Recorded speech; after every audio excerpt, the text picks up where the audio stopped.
அனைவருக்கும் வணக்கம். அதிமுக மறுபடியும் ஒன்று சேர்ந்துட்டாங்களா? யோ என்னையா அது மாநாடு படத்துல வர அந்த லூப் மாதிரி இருக்குது. ஒன்று சேர்ந்துக்கிறாங்க, சண்டை போடுறாங்க, பிரிஞ்சுக்கிறாங்க, 2 அணிங்கிறாங்க, 3 அணிங்கிறாங்க, மறுபடியும் ஒன்று சேர்ந்துக்கிறாங்க, மறுபடியும் சண்டை போட்டுக்கிறாங்க. இவங்களுக்கு வேற வேலையே இல்லையா? இது ஒரு கட்சியா அது அப்படிங்கிற மாதிரி வெளியாளுங்க கேட்டா பரவாயில்ல, அதிமுக கட்சிக்காரங்களே கேள்வி கேட்கிற அளவுக்கு பாத்தீங்கன்னா ஒரு 9 வருஷமா படுற அவஸ்தை இந்த கட்சி ஜெயலலிதா அவர்களுடைய மறைவுக்கு பிறகு கொஞ்சம் நெஞ்சம் கிடையாது. நடந்துகிட்டே இருக்குது. இப்ப ரீசெண்டா ஒரு ஸ்பிளிட் நடந்து அப்புறம் ஒரு மாதிரி அதுல 2-3 பஞ்சர் ஆகும், நிரந்தரமா வராது அப்படிங்கிற மாதிரி. அப்புறம் மீதி எல்லாம் போய் ஒண்ணு சேர்ந்துக்கும் அப்படிங்கிற மாதிரி சேர்ந்திருக்காங்க. இப்போதைக்கு 42ங்க 47 எம்எல்ஏக்கள் ஜெயிச்ச நிலைமையில இப்ப 42. ஒருவேளை சிவிஎஸ் அவர்களும் சமாதானமாய் வந்தார்னா 43. ஏதோ ஒரு வழியா எஸ்பி வேலுமணி அவர்கள் தரப்புல இருந்த எம்எல்ஏக்கள்ல 25 பேர்ல ஒரு 21 பேர் மறுபடியும் போயிட்டு அப்படியே அந்த பக்கம் மறுபடியும் பேச்ச பாக்குற மாதிரி தெரியுதுங்க. தாய் கழகத்திலே நாங்க மறுபடியும் தாயா பிள்ளையா சேர்ந்துடுறோம் அப்படின்ட்டு எடப்பாடி அவர்கள் நினைச்சிருப்பாரு. வாங்க வாங்க வாங்க 21 பேர் வந்திருக்கிறீங்க, வாங்க மாண்புமிகு அமைச்சர்களே, வாங்க என்னென்ன துறை வாங்கிட்டு வந்திருக்கிறீங்க, நீங்க சொல்லுங்க, உங்களுக்கு என்ன டிபார்ட்மெண்ட், உங்களுக்கு என்னங்க துறை அப்படிங்கிற மாதிரி மனசுக்குள்ள நினைச்சிருப்பாரு. வெளியே காட்டிக்க மாட்டாரு. ஏன்னா முதுகு குத்து அப்படின்னு வந்துட்டா அரசியல்வாதிகள்லாம் சொல்லவே வேணாம், அதெல்லாம் சும்மா அசால்ட்டா குத்துவாங்க. அப்படி எடப்பாடி பழனிசாமி அவர்கள் முதுகுல ஒரு குத்து குத்திட்டு இவங்க 25 பேர் போனாங்க.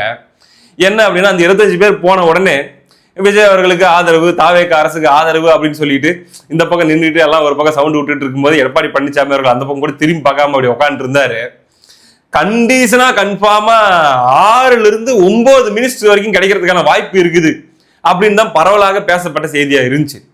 இதுல சிவிஎஸ் அவர்களுடைய தரப்பு, சிவிஎஸ் வேலுமணி அவர்களுடைய தரப்பை முதல்வர் விஜய் அவர்களே போய் சந்தித்து சால்வையெல்லாம் போட்டு பேசிட்டு வந்தார் இல்லையா? அந்த டைம்ல அவர் பிராமிஸ் பண்ணதாக ஒரு செய்தி, என்ன நம்பி வந்திருக்கிறீங்க, ஒரு மிகப்பெரிய ரிஸ்க் எடுத்து உங்க கட்சி தலைமையை மீறி உங்க லைஃபையே அடமானம் வச்சு ரிஸ்க் எடுத்து என்ன நம்பி வந்திருக்கிறீங்க, நிச்சயமா நான் உங்களுக்கு பண்றேன் அப்படின்னு சொல்லிட்டு போயிட்டு பண்ணிட்டாரு.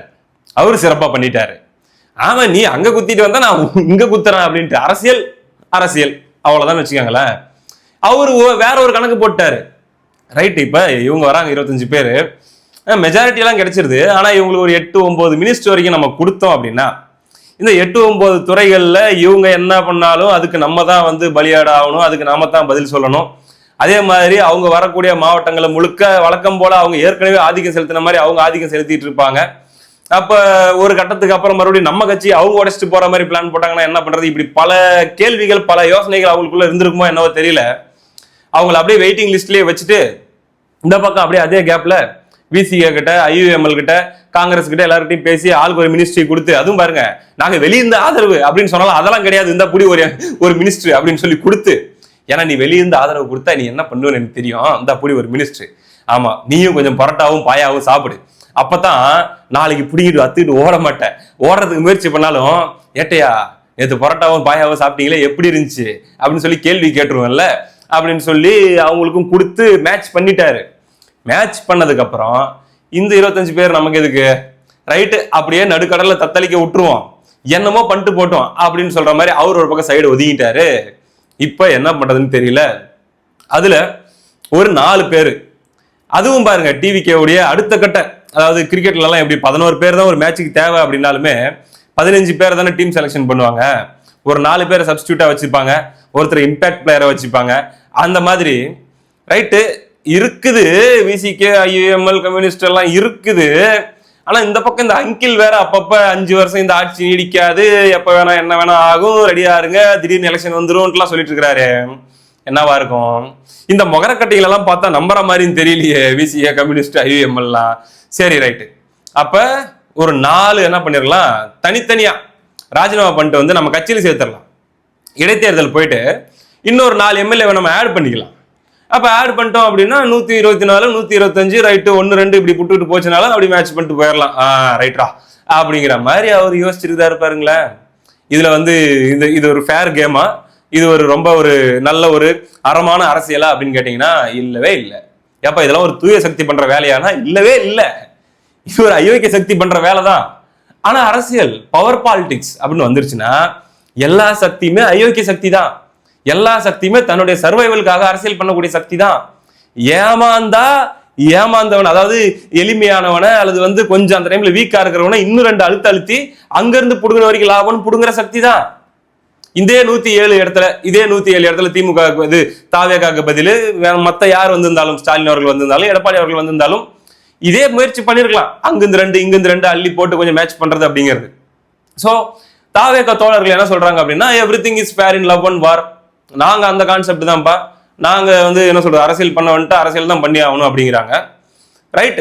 இப்ப இந்த லாஜிக்குள்ள அவங்க வந்துட்டாங்க அப்படின்னா, இப்ப அவங்க ரொம்ப பலமா இருக்கிறாங்க. எந்த அளவுக்கு பலமா இருக்கிறாங்க, இன்னைக்கு தமிழ்நாட்டுல நம்பர் 1 பெரிய கட்சி அவங்க தான். இன்னும் சொல்ல போனா சவுத் இந்தியாலே பெரிய கட்சி அவங்க தாங்க. அந்த அளவுக்கு வந்துட்டாங்க. இந்தியா லெவல்லே டாப் 3 டாப் 4ல வர அளவுக்கு இப்ப பெரிய கட்சியா தாவேகா இருக்குது. அவங்களுடைய அசுரத்தனமான உயரத்தை பார்க்கும்போது அப்படிதான் இருக்குது.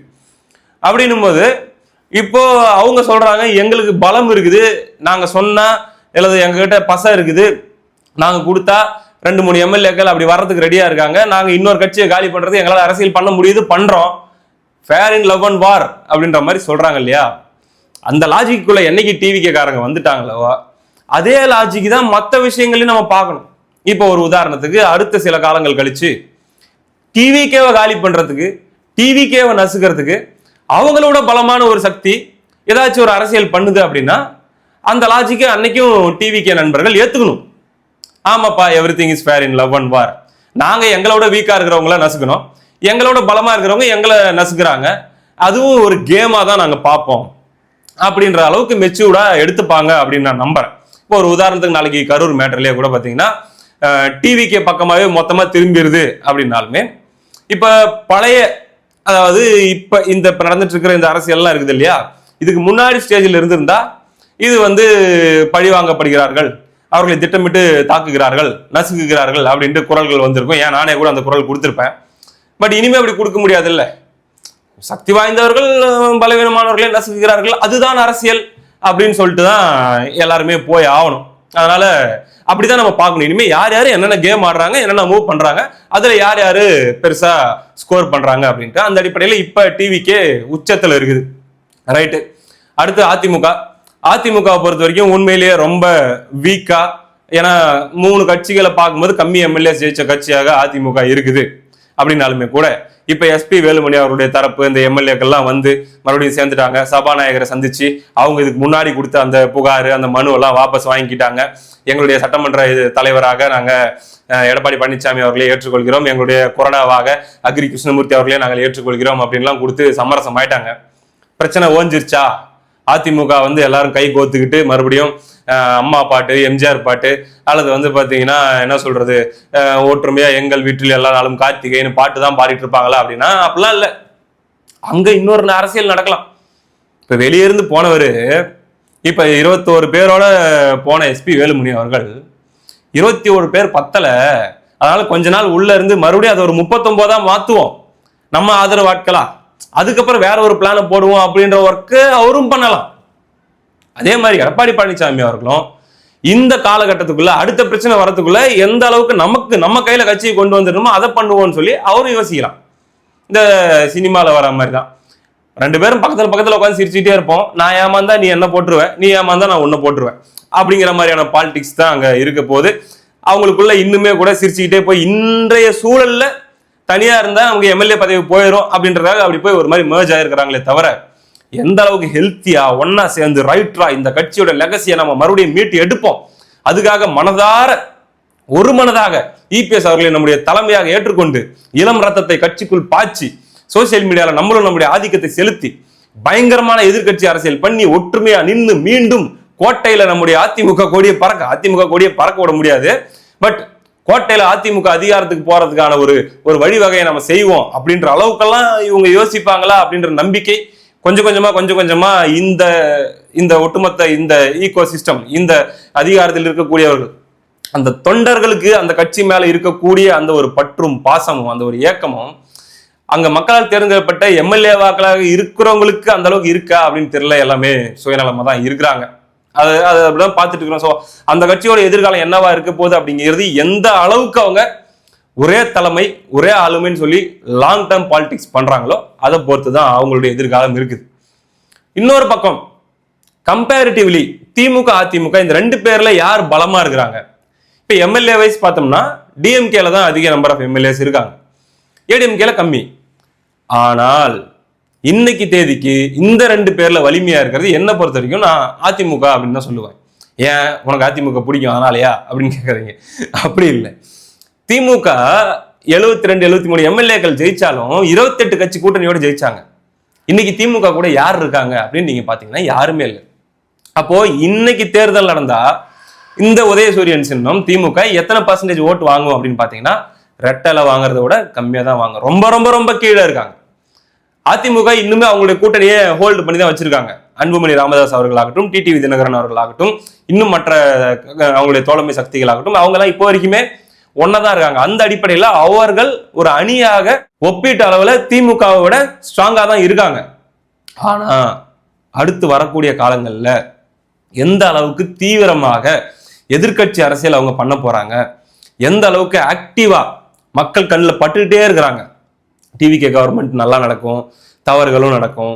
அப்ப தவறுகள்லாம் நடக்கிற நேரத்துல எந்த அளவுக்கு மக்களை கன்வின்ஸ் பண்ற மாதிரியான எதிர்கட்சி அரசியலை ஆரோக்கியமாகவும் அதே சமயத்துல பயங்கர எஃபெக்டிவாகவும் அதிமுக பண்ண போறாங்க அப்படின்றத பொறுத்துதான் அதிமுகவுடைய சர்வைவல் அப்படிங்கிறது இருக்குது.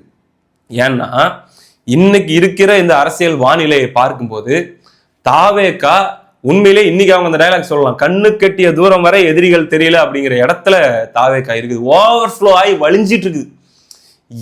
யாரெல்லாம் கிடைக்குமோ எல்லாரும் போய் சேர்றாங்க. எப்படா போய் சேருவோம், தாவேகால ஏதாச்சும் ஒரு படிக்கட்டுல ஒரு மூலையில் நம்மளுக்கு இடம் கிடைச்சிடாதா அப்படின்னு சொல்லி சினிமா துறையிலிருந்து மற்ற கட்சிகள்ல இருந்து எல்லாருமே, ஈவன் அரசியல் விமர்சகர்கள், யூடியூப் இன்ஃபுளுசர்கள், அப்படி இப்படின்னு சொல்லி ஏதாச்சும் ஒரு ஃபுட்போர்ட்ல அடிச்சுக்கிட்டாச்சும் அந்த கூட்டத்தோட ஒட்டிட்டு நம்ம போயிட மாட்டோமா, ஒரு 10 வருஷம் நமக்கு ஸ்மூத்தா இருக்குமே அப்படின்னு நினைக்கிற இடத்துல தாவேகா அவ்வளோ ஒரு ராஜ பலம் பொருந்தி அந்த இடத்துல இருக்காங்க.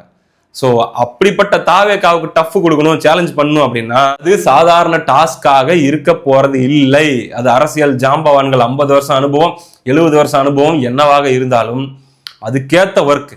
இந்த ரோலெக்ஸ் சொல்ற மாதிரி ஸ்கிராட்ச்ல இருந்து ஆரம்பிக்கிறேன், இன்னைக்கு டே 1 அப்படிங்கிற மாதிரி பயங்கரமான ஒரு ரீவேம்ப் பண்ணி அப்படி ஒரு அவங்களுடைய அந்த ஃபோர்ஸை மேட்ச் பண்ற மாதிரியான ஒரு ஸ்ட்ராட்டஜி பண்ணி அந்த அளவுக்கு செலவும் பண்ணி திமுக கூட பண்ணும், அதிமுக பண்ணுமா அப்படிங்கிறது ஒரு மிகப்பெரிய கேள்வி. ஏப்பா இது வரைக்கும் நம்ம வேற 10 வருஷமா இப்ப ஆட்சியில் இல்லைன்ற நிலைமைக்கு வந்துட்டோம். சம்பாரிச்சதே இருக்கிறத காப்பாத்திக்கிட்டா போதும், இருக்கிறத போட்டு மறுபடியும் 5 வருஷம் ஒர்க் பண்ணி அடுத்த தேர்தலில் நம்ம ஏறி வந்து ஆட்சியை பிடிச்சி அப்படிங்கிறதெல்லாம் சாத்தியமா? அதுக்காக இப்ப மறுபடியும் நம்ம 5 வருஷமும் செலவு பண்ணணுமா? 5 வருஷமா நம்ம வந்து ஒரு வார் ரூமோ ஒரு ஐடி விங்கோ அப்படி ஒரு பயங்கர எஃபெக்டிவா மீடியாக்கெல்லாம் செலவு பண்ணிட்டு நம்ம வந்து போர்ட்ரே பண்ணி எடுத்துட்டு போற அளவுக்கு ரிஸ்க் எடுத்தும் நம்ம ஜெயிச்சிருமா அப்படின்ற மாதிரியான ஏகப்பட்ட அவநம்பிக்கைகள் அவங்களுக்குள்ளேயும் இருக்கும். அப்படின் போது அவங்களுக்குள்ள ஒரு பாசிட்டிவிட்டி கொண்டு வர வேண்டிய கடமையும் பொறுப்பும் எடப்பாடி பழனிசாமி அவர்களுக்கு இருக்குது. இது சும்மா ஜஸ்ட் சைலண்டா உள்ளுக்குள்ள பஞ்சாயத்துகளையே பார்த்துக்கிட்டு அப்பப்போ ஒரு லெட்டர் பேட்ல ஒரு அறிக்கையை விட்டுக்கிட்டு எப்பயாச்சும் ஒரு பிரஸ் மீட் கொடுத்துக்கிட்டு அந்த அளவில் அரசியல் பண்ணிட்டு இருந்தா இன்னும் அந்த கட்சி தேஞ்சு போயிட்டே தான் இருக்கும். எஃபெக்டிவ் பாலிடிக்ஸ் பண்ணா மட்டும்தான், பயங்கரமா இறங்கி அரசியல் பண்ணா மட்டும்தான், அதுக்கேற்ற ரிசோர்சஸையும் அவங்க ரிஸ்க் எடுத்து இறக்கினா மட்டும்தான் இந்த களத்தில் நிற்க முடியும். அதோட சேர்ந்து காம்பினேஷன்ஸ் உருவாக்குறது ரொம்ப முக்கியம். இப்போ உங்களோட டிடிவி தினகரன் இருக்காரு, உங்களோட அன்புமணி ராமதாஸ் இருக்காரு அப்படின்னும் போது பெரும்பாலும் நீங்கள் ஒன்றாக சேர்ந்து ஒரு கூட்டு அறிக்கை, ஒரு கூட்டு பிரஸ் மீட்டு, ஒரு கூட்டு ஆர்ப்பாட்டம் அப்படின்னு சொல்லி எப்பயுமே ஒரு என்கேஜ்டு மைண்ட் செட்ல உங்களுடைய தொண்டர்களையும் உங்களுடைய அணியையும் நீங்க வச்சிருக்கிறதும் ஒரு பர்செப்ஷன் வைஸ் பார்க்கும்போது இவங்க கொஞ்சம் இருக்காங்கப்பா, இன்னும் கேம்ல இருக்காங்கப்பா அப்படிங்கிற மாதிரியான ஒரு உணர்வை மெயின்டைன் பண்றதுலையும் நீங்க அதிகமா ஃபோக்கஸ் பண்ணா மட்டும்தான் இந்த களத்தில் சர்வைவாவது பண்ண முடியும். அப்போ இன்னும் பேச வேண்டிய தலைவர்கள்கிட்டலாம் இறங்கி போய் பேசணும். ஏகப்பட்ட வேலைகள் செய்ய வேண்டியது இருக்குது. ரொம்ப நாளைக்கு வந்து கதவை சாத்திக்கிட்டு டிஸ்கஷன் மட்டுமே பண்ணிட்டு இருந்தா இன்னும் போக போக கரைஞ்சி போயிடும். வெளி உலகத்துக்கு வந்து அவங்களுடைய அரசியலை பண்ணணும். இதுதான் நான் புரிஞ்சுக்கிறது. ஸோ ஏடிஎம்கேக்கு டிஎம்கேக்கு இவங்களுக்கெல்லாம் அடுத்த ஒரு சான்ஸ் இருக்கா அப்படிங்கிறது அடுத்தடுத்த நாட்களில் வரக்கூடிய ஆக்டிவிட்டிஸ் வச்சு தான் புரிஞ்சுக்க முடியும். மற்றபடி இங்க நான் ஏற்கனவே அடிக்கடி சொன்ன மாதிரி இங்க தீய சக்தி, ஊழல் சக்தி, தூய சக்தி அப்படின்ற லேபிள்லாம் இனி யாருக்கும் பொருந்தாது. எல்லாம் பவர், அந்த பவரை நோக்கி டிராவல் பண்ற சக்திகள். அந்த சக்திகள்ல யார் ரொம்ப ஸ்மார்ட்டா பண்றாங்களோ அது கிரிமினலோ, அல்லது வந்து பாத்தீங்கன்னா ரொம்ப ஸ்மார்ட்டாவோ, அல்லது வந்து குறுக்கு வழியிலையோ நேர் வழியிலையோ என்னமோ யார் அதை ரொம்ப தெளிவா பண்றாங்களோ அவங்களுக்கு தான் கிரவுண்டு. அப்படித்தான் இருக்கு அரசியல்.